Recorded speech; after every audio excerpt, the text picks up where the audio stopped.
Hi everybody, welcome back to English 229. This is for our class for the 22nd of September, where we are continuing to talk about Frankenstein. And I had left off last class by having you watch the very iconic 1930s version of Frankenstein. You can see that's a very different kind of story than ultimately what Mary Shelley created. I always thought it was interesting in watching this particular film and the credits talking about how it was based on a story by Mrs. Percy Shelley, which I think says a great deal about the way that gender would have been viewed during this time period.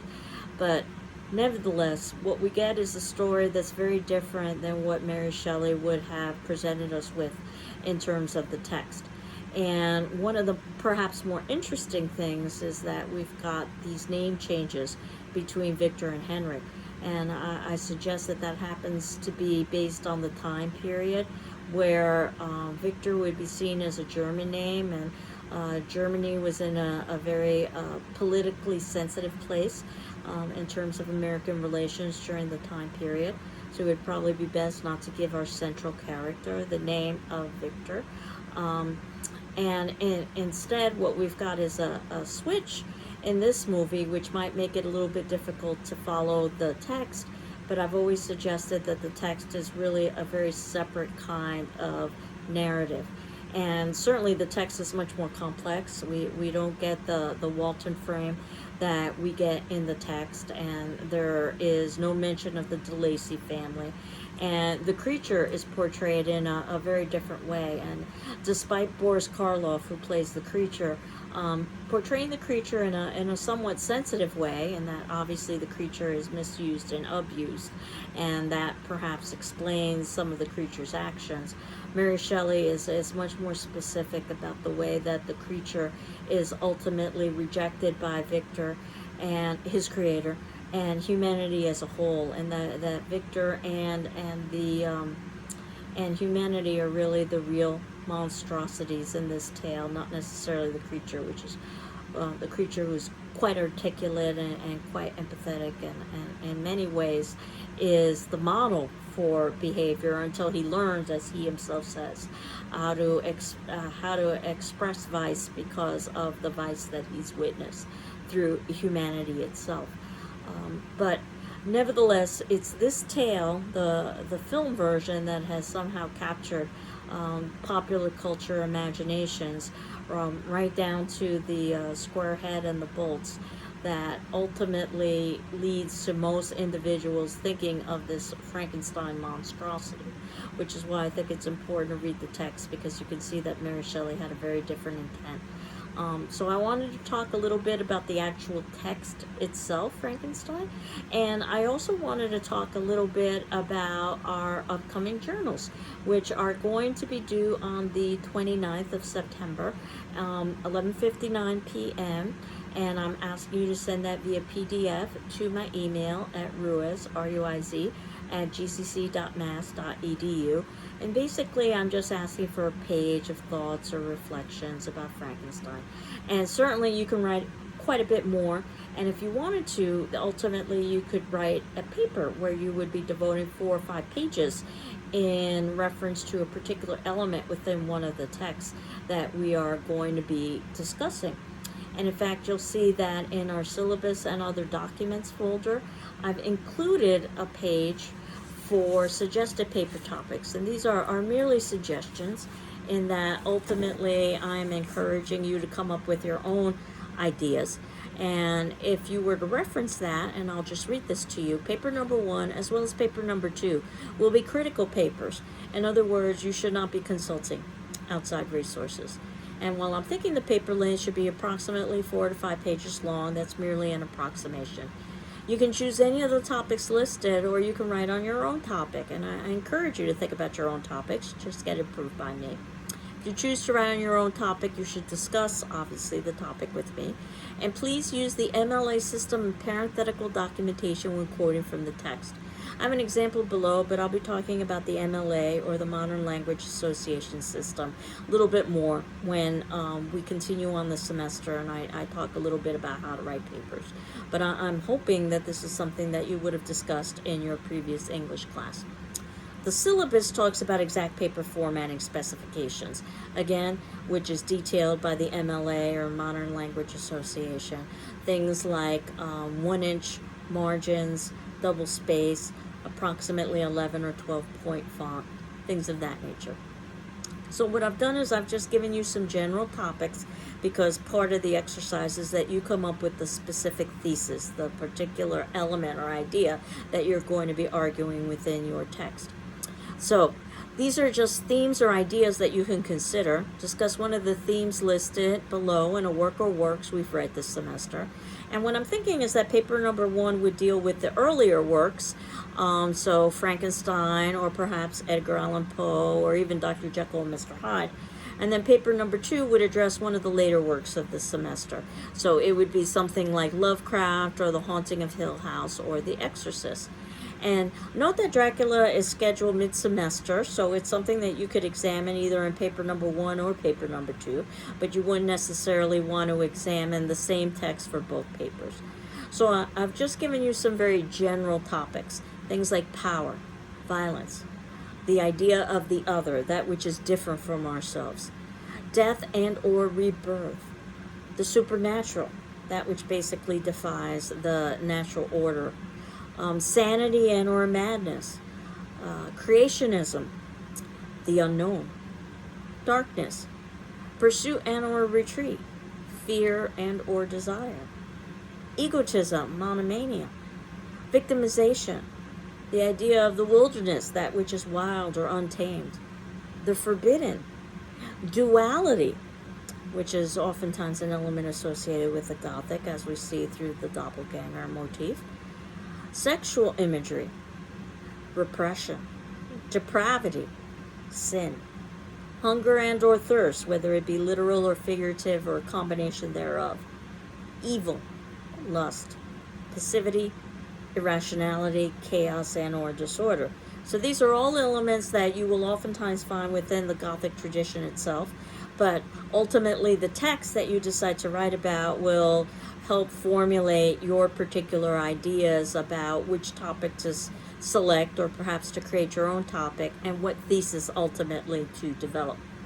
So the journals might be a way that you can develop a thesis or an idea, though your paper topic need not necessarily be dependent on the thesis itself. But I wanted to give this to you now, as you are in the midst of reading texts and soon to be writing first informal journals, which I don't grade for grammar or mechanics, just for content, and I grade it on a checkmark system. Think of it as a kind of conversation on paper, and our first journal will be Frankenstein. And certainly, while you can reference some of the texts that we've talked about beforehand, such as Lovecraft and Stephen King, the focus should ultimately be on the text itself, Frankenstein. And we'll do that throughout the course of the semester with all of our journals, so you will have a response to all of the major works that we will have studied in the Gothic tradition. And then the papers are more in-depth analysis about an idea or an element within a particular text. The journals don't have to follow any particular format or any particular organizational pattern, don't necessarily even have to talk about a particular topic. So I'll discuss the journals as the semester progresses, but in terms of Frankenstein, I wanted to focus your attention on the very opening page, where it says Frankenstein or the modern Prometheus.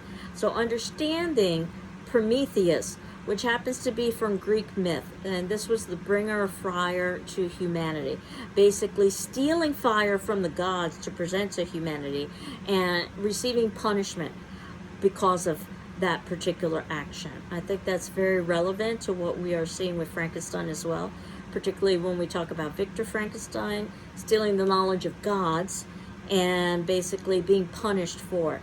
And what Victor is trying to do is to take the knowledge of life and death and be able to acquire the knowledge that should be limited to only gods, in terms of his investigations in trying to defeat death. And there are consequences. In many ways, this is a moral tale, much like Stephen King had talked about some of the morality tales of the medieval period and how they oftentimes had very comparable connections with some of the more contemporary Gothic texts that we are more familiar with. So understanding the Prometheus myth is going to be very important. Mary Shelley oftentimes making reference to mythology or to other pieces of literature. She was very well read, and as we talked about, being married to Percy Shelley, the great romantic poet, she also had great access to literature and literary backgrounds. And you'll see that the text begins with a quote from a text called Paradise Lost, which happened to be written by John Milton. It's considered to be one of the great epic poems. And this particular text, Paradise Lost, it happens to talk about Satan and how that great biblical myth about how Satan was ultimately expelled from heaven for trying to compete with God and was put into his own kingdom, hell. And through his anger and jealousy decided to try to corrupt God's newest creation. That happened to be Adam and Eve. And Satan appears in the form of a serpent and ultimately tempts Eve to eat the forbidden apple of knowledge. And ultimately she tempts Adam to do the same. And the consequence of that is that they are both expelled from paradise or Eden into humanity. And Paradise Lost is a very interesting epic poem because it gives us the perspective of Satan. And in many ways, Satan is presented as a somewhat sympathetic, even empathetic character, being created to be the most beautiful creature that exists, and yet not necessarily being given the attention and love from its creator that it deserves or requires. And again, if you've read the Frankenstein text, you can probably see some parallels as well with the creature's creation as well. And the creature even talks about Paradise Lost later on in the book. We have to suspend some disbelief when we are reading this particular text. The creature just happens to fall upon a satchel of books. And I oftentimes joke how lovely that would be as college students if we could fall upon a satchel of books in the wilderness that just happen to be some of the greatest works of literature. And it just so happens to the creature's great benefit that he is observing a hovel where an individual is being taught how to speak English. So he's able to teach himself how to speak English and how to read English. Again, we perhaps have to suspend a little bit of disbelief. Remember that Mary Shelley was in her late teens when she wrote this text. But I still think that despite her young age, she was still able to create an incredible piece of literature. But she quotes in the opening page something from Paradise Lost. And basically it happens to be a quotation from Satan itself. Did I request thee, maker, from my clay to mold me man? Or actually, this is from Adam. Did I solicit thee from darkness to promote me? And this is a question that is very applicable to the actual creature itself. And I very deliberately call the creature rather than the monster, which is what Hollywood has basically conditioned us to think of this this creation. But again, I want to emphasize that the true monstrosity happens to be humanity, and Victor himself. First, for Victor for basically trying to usurp the laws of nature, trying to defy death by trying to create life from death. But more importantly, Victor's negation of his responsibility once he's created life. And you can kind of think about this in some ways from a modern day parallel about the idea of parenthood, about creating life, not necessarily for the benefit of the life itself, but for one's own benefit. And then secondly, negating one's responsibility to the rearing of that particular life. So I think it still has so many contemporary parallels. Though Frankenstein is oftentimes read as a kind of commentary on some of the dangers associated with scientific discovery, or as I like to quote from a popular film, Jurassic Park, just because you can, that doesn't mean you should. And I think we see that in Frankenstein. I've oftentimes argued there should be a required text for all science majors. And we definitely see this in terms of Victor's pursuit for knowledge, that just because he can, that doesn't necessarily mean that he should. But at any rate, this reference to both Paradise Lost and also a reference to Prometheus shows how well read Mary Shelley was, and it also shows how she's utilizing some of the literary grades of her time and some of the literary background that she was familiar with in order to be able to create a text that wasn't perhaps considered to be literary per se, but has become part of the literary canon as time has progressed. So you'll know that probably one of the biggest differences between the film and our understanding of the Frankenstein story and the actual text itself happens to be the introduction of the character of Walton, who happens to be writing letters to his sister. And this was not an unusual technique to use at the time. It was known as an epistolary novel, where basically information would be given through letters. So it was sort of a convention of the time period. But I also think it's very interesting to frame the story in this particular way for several reasons. The first is that the Walton character has many similarities to the Victor character, and both Walton and Victor are trying to establish themselves as pioneers in the world of science, and they both are experiencing some rather negative consequences because of that. So this is a cautionary tale about ambition and hubris. And also, I think because the format of the epistolary novel, while it does give some validity to a tale because we've got some documentation, it also leads to a certain level of ambiguity because we basically are getting the story told from one perspective. And it's very easy to forget that when we are reading Frankenstein, that ultimately the entire tale is told through Walton's perspective, through his letters to his sister. And this is problematic. Not only is it problematic because it's just his recollection of what he has been told, but we also know that Walton is not in a particularly good state, either physically or emotionally. He's been out at sea for quite a long time, trying to discover an undiscovered passage. We know that he's tired, we know that he's hungry, we know that ultimately his crew is on the verge of mutiny. So when we think about his poor physical and his poor emotional state, then we have to question how valid is his recollection of what he was told by Victor. And just the mere fact that he happens to come across Victor and tries to record Victor's recollections at the ending of the day is somewhat problematic, because obviously memory can play tricks on you, even if you are in a good state physically and emotionally, which Walton happens to not be in either one. And in fact, some have even argued that this entire tale could be a figment of Walton's imagination, and that Victor, and including the creature, could basically be elements of his personality or elements of his psychology. Usually the tale is read, though, as Walton giving a somewhat accurate account of what Victor's recollections happens to be.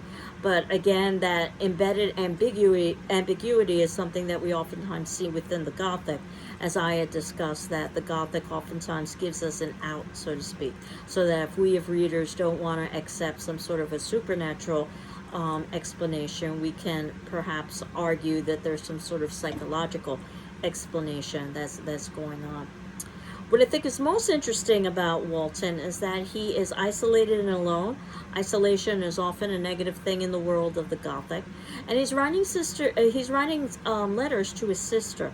And I think this is one of the most important pieces of this novel. It's written by a female author, but it's very male-centric. That said, I think it oftentimes is basically viewed as a commentary of what happens in a male-centric world when female happens to not be accepted, or when female happens to be in one way or another brushed aside. And definitely we see this with Walton. If Walton had been able to include female in his life, and in fact we might even say the same about Victor as well, especially when it comes to Elizabeth, if he had been able to include female in his life, perhaps these tragedies wouldn't have occurred. But when you have a male-centric world that basically separates female from the male existence, we can see some of the negative consequences. I think this is very much the female author Mary Shelley making commentary about gender in her society, which is one of the reasons why I happen to assign this text in my Women in Literature class. And in letter 1, Walton says he prefers glory to any enticement that wealth placed in his path. And again, notice the parallels to Victor as well. And then in letter 2, Walton says, I have no friend, Margaret. And again, this idea of being alone or isolated, it almost always comes to negative consequences in the Gothic. One of the major elements or messages of the Gothic is the importance of community, the importance of having human connection. Notice how this happens with Victor as well. When he isolates himself from friends and family, this is ultimately when he comes into some negative consequences. And he talks about unvisited regions he's about to explore. He talks about that literally, but Victor does that figuratively. And then in letter 3, Walton says, what can stop the determined heart and resolved will of man? And again, I would argue that part of this text is a tract about the dangers of hubris and arrogance and ambition, of unbridled ambition. And Walton in letter 4 says how he comes across Victor, who happens to be floating out in sea, and he was not, as the other travelers seemed to be, a savage inhabitant of some undiscovered island, but a European. So as progressive as Mary Shelley can be in many of her statements in this text, she also is a product of her times.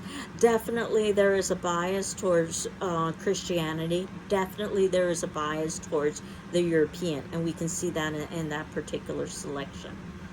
And then in letter 4, Walton talks about when he's discussing with Victor, and Victor says, but again, remember this is through Walton's translation, I sought for the dominion I should acquire and transmit over the elemental foes of our race.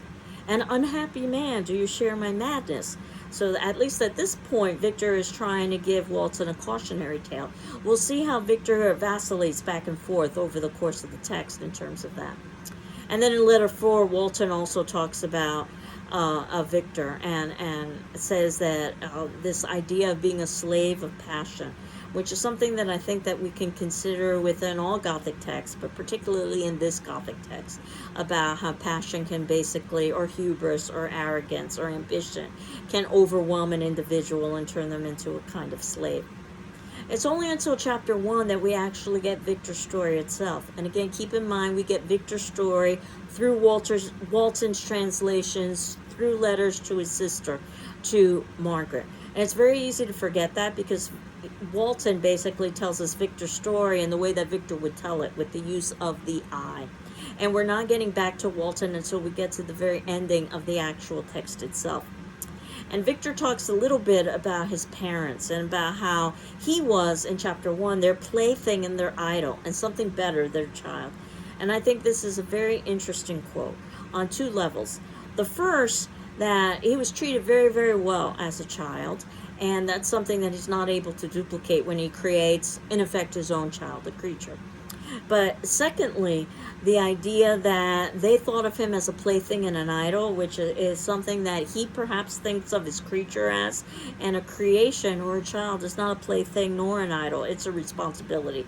And we see how ultimately Victor reneges on that responsibility throughout the course of the text, and the negative consequences that occur because of that.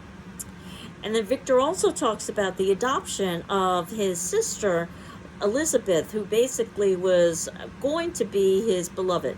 This is not unusual during the time period, in that cousins, for instance, were oftentimes thought of as possible mates in marriage. Again, they weren't necessarily direct blood relations. We'll talk about this a little bit more when we talk about Edgar Allan Poe. And of course, Victor and Elizabeth have no kind of blood connection. So even though they may be raised as brother and sister, the hope of the parents is that ultimately there would be a union between them. And Victor talks about how his parents adopt this child. The child was thin and fair, and till death she was to be mine only. And this idea of Victor thinking about Elizabeth as a possession, much like he thinks about the creature as a possession. And also the fact that Elizabeth is chosen because she's not like the other children. She is blonde and very much European in appearance. Again, we can see that European bias that Mary Shelley engages in when she talks about the text. And then in chapter 2, Victor talks about his ambition, that the world was to me a secret which I desired to divine. It was the secrets of heaven and earth that I desired. And of course, these are secrets that are not supposed to be known to man, and there are consequences for basically trying to unearth these particular secrets, whether it's Prometheus, who steals fire from the gods and is punished accordingly, or whether it be someone like Dr. Faustus, which I believe I had referenced in a previous class, the idea of a writer during Shakespearean times discussing a scholar by the name of Dr. Faustus, who makes a deal with the devil to reach unachievable knowledge, at least from a humankind perspective, and the negative consequences that result because of that. So again, this is very much a cautionary tale about not seeking out knowledge that is not for mankind to know. And in chapter 4, Victor says that he was shunning his fellow creature when he's creating his creation, as if I had been guilty of a crime. And the fact is, Victor is guilty of a crime. He oftentimes talks about the idea that it seems that he was guilty, but of course the reality is that he is guilty. I don't think Victor ever really accepts responsibility for the consequences of his actions, which is one of the negatives associated with Victor. It isn't until chapter 5 that we actually get the creation scene. This was the scene that Mary Shelley had initially dreamed of, and that evening when she was vacationing with friends, and they had challenged one another to a ghost story, and she ended up having this dream of a creation scene that ultimately led to her initial creation of Frankenstein, which she showed to her mate, Percy Shelley, and he suggested that she expand and develop the tale. And in chapter 5, this is where we get very gothic elements. It was a dreary night of November, and the times of the day oftentimes suggest different feelings and sensations, as well as different time periods in one's life cycle. So if you think about the idea of night, it could be the descent of life or old age, and certainly it's a time where lots of supernatural occurrences could be occurring. And also this idea of November, again, setting the stage for fall and autumn, which is oftentimes associated with the beginning of descent. And of course, we've got the Halloween as well, which is oftentimes associated with supernatural entities. I beheld the accomplishment of my toils with an anxiety that almost amounted to agony. I collected the instruments of life around me, that I might infuse a spark of being into this lifeless thing that lay on my feet. Again, this is chapter 5, or for me, page 56. It was already 1 a.m. The rain pattered dismally against the panes. My candle was nearly burnt out, when, by the glimmer of the half-extinguished light, I saw the dull yellow eye of the creature opening, and it breathed hard, and a convulsive motion agitated its limbs. How can I describe my emotions at this catastrophe, or how describe the wretch with such infinite pains and care I had endeavored to form? His limbs were in proportion. I had selected his features as beautiful. Beautiful? Great God! His yellow skin scarcely covered the work of muscles and arteries beneath. His hair was a lustrous black and flowing, his teeth a pearly whiteness. But these luxuriances only formed a more horrid contrast with his watery eyes, which seemed almost of the same color as the dun white sockets in which they were set, his shriveled complexion and straight back lips. And of course, this description of the creature is very different than the kind of description of the creature that we actually see portrayed in the 1930s film. But as I had indicated, the 1990s Kenneth Branagh and Robert De Niro version gives us a more accurate portrayal, at least physically, of this particular creature. And Victor's response to this is that he rushes out of the room in horror. And again, he negates his responsibility to his creation. His creation is basically abandoned and left on its own. And this is where we get the story of the creature. And again, we have to keep in mind that all of the stories that we are experiencing are through Victor telling to Walton. So ultimately, this is Walton's portrayal of what Victor is telling him. So we've got narrative embedded within narrative embedded within narrative. So that leads to a good level of ambiguity in the text. And then in chapter 6, there are definitely places in the novel where we have to suspend some disbelief. One of them is in chapter 6 when Elizabeth is writing to Victor and says, you might remember Justine, who was a great favorite of yours in the family. And of course, this is ridiculous, because if Justine truly was a great favorite of Victor's, then he wouldn't need to be reminded of that. This is obviously for us as the reader. And as I suggested earlier, the idea of the creature being able to just by happenstance find a satchel of some of the greatest works of literature and history in the wilderness also is another place where I think we have to suspend disbelief.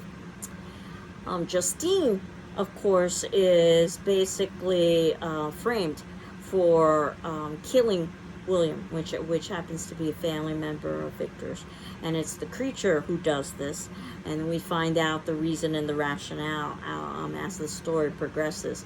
Justine talks about, though, that she confesses to the crime even though she's innocent, and she says in chapter 8, I did confess, but I confessed a lie.